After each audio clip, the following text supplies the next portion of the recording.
Hey everybody, today we're talking Invincible Compendium 2. Hey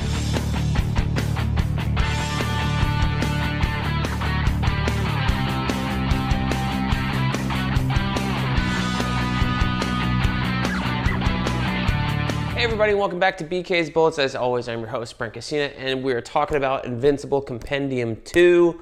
Oh my gosh, I'm in love with this book. However, Compendium 2 is a different beast than Compendium 1. Compendium 1 was a full 5-star, full-throated, 2 thumbs up review. Compendium 2 is where things start to get a little bit different, a little bit weird. And not bad in any certain way, it's just like not mysticism, but the mystical quality of the first volume kind of wears off on you, or at least it was starting to wear off on me while I was reading Compendium 2. Now, don't get me wrong, a lot of this stuff is awesome. It was just towards the end that I was like, oh my gosh, like things were going in a place that I didn't see them going, or I was like, that's a weird choice. You know, the things with the Viltrumite War at the end of that, of 75 or something like that. Was a little bit weird how they resolved that thing, and then Alan coming with the virus and all that stuff was really, really strange. And then Invincible going on his adventures with Dinosaurus, which is wrapping up at the beginning of Compendium 3, which I've already started. So it's not to say that it's bad. It's great. It's not great either. It's very, very good. It still has me by the edge of my seat. I still want to read more every time I have to put it down. I'm still in love with the characters and the art. There's still only 2 artists on here. You have Ryan Ottley and Cory Walker. And when Cory Walker returns, it's kind of strange because his style has changed so much from when he was doing the first 7 issues of Invincible in the first volume that it's almost unrecognizable as Cory Walker. So that's a little strange. And then the other thing too here is like the colorists change. You go from Bill Crabtree, who's doing like the first run of, 50 issues or 60 issues or so.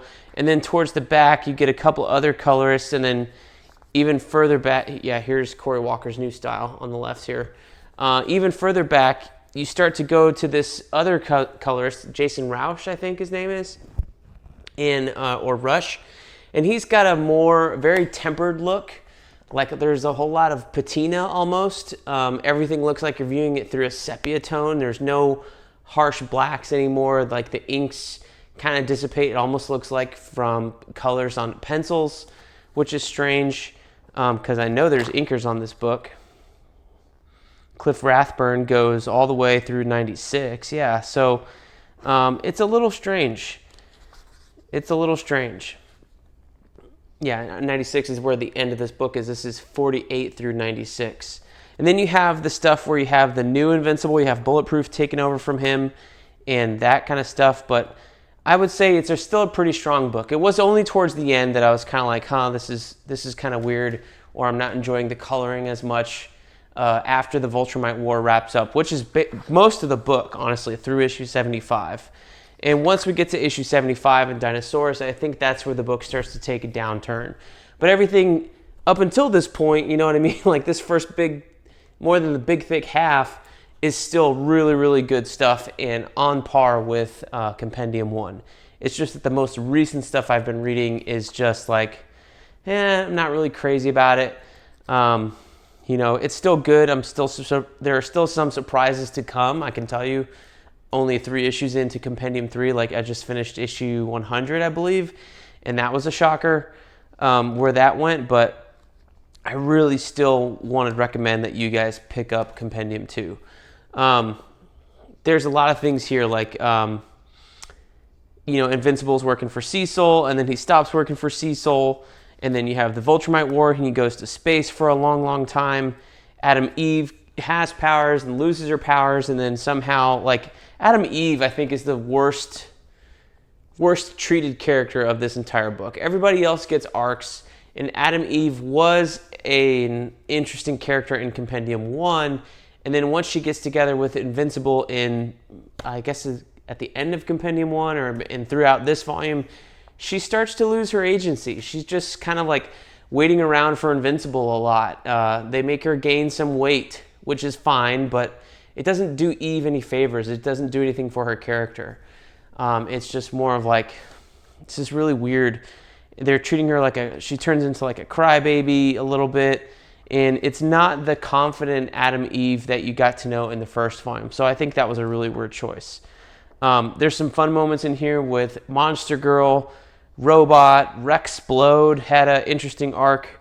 The Mauler twins get wrapped up in an interesting way. The pink aliens make a comeback. The green aliens make a comeback from the alternate dimension.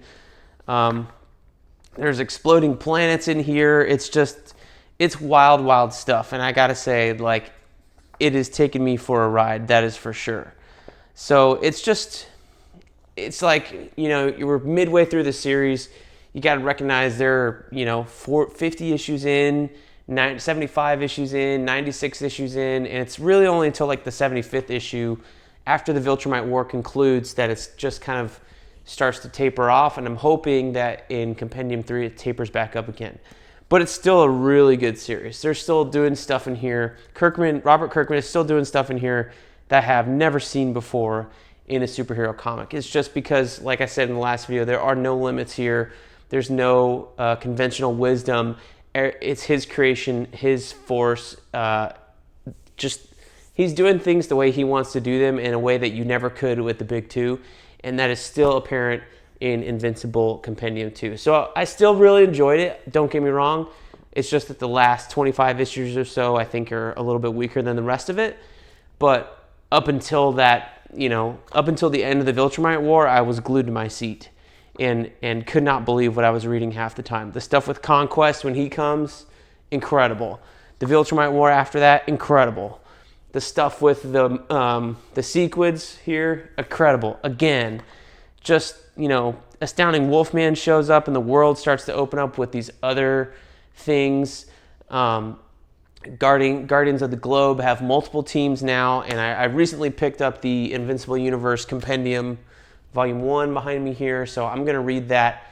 I think I saw on a video that of Near Mint Condition to read it in between 2 and 3, but I'm just so hooked that I want to keep reading more Kirkman, and I don't think Kirkman writes as much in that one as he does.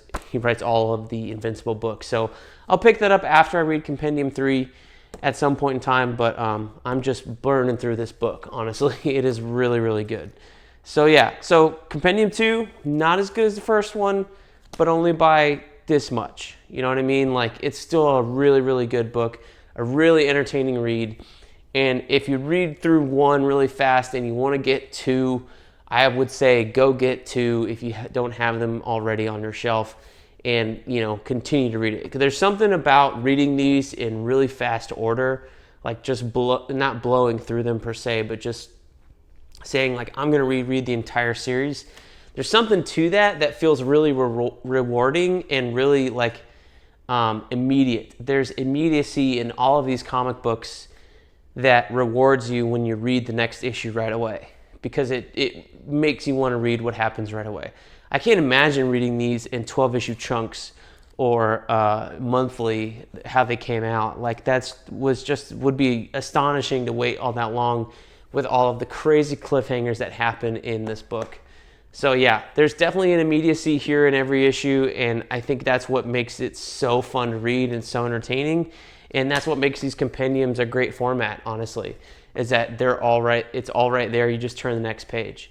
And where the compendium breaks from 2 to 3, like, it's not on a huge cliffhanger, which is fine. And I think that serves it for you to be like, I can come up for air a little bit and then decide if I want to dive back down into Invincible's world. And I certainly did. So yeah, I'm already 4 issues into Compendium 3. I'll probably read through it through the next couple of days and have another review on that in a couple of weeks here. So thank you guys for watching. Let me know what you think of Invincible Compendium 2, issues 48 through 96 of the book. And we will see you guys next time in the Funny Pages.